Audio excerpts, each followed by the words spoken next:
Maintenant, je vais vous montrer comment on identifie un ver à soie qui est mourant versus un ver à soie vivant.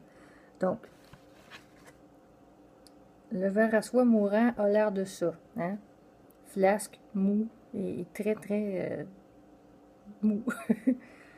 Un ver à soie vivant, il va avoir une réaction quand vous allez le prendre. Alors, il va bouger et coller après notre doigt comme ça. Tandis que le ver à soie qui est presque mort, ben lui, ça ne l'intéresse pas de vivre, donc il se laisse tomber. On le jette pour ne pas contaminer les autres.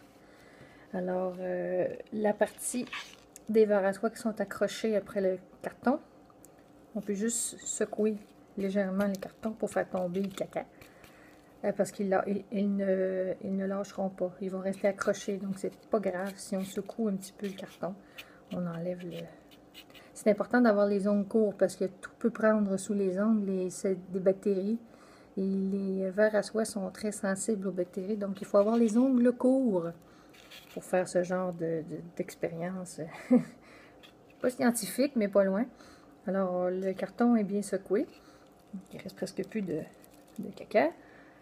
Ensuite, on prend le deuxième, parce qu'il y en a toujours deux. Vous voyez que ça peut être quand même assez pris. Il y a des caca partout. On secoue, ça revole un peu partout. 3-4 petites tapes comme ça. Il reste aucune nourriture dans le carton.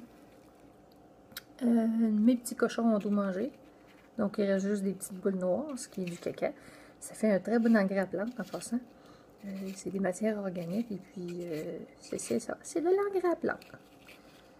Donc, on enlève les petites particules. Il y en a pas mal ici. Ici, on trouve un ver mort, il faut obligatoirement l'enlever. Sinon, il va tuer les autres avec... il va contaminer les autres. Donc, de retour bientôt.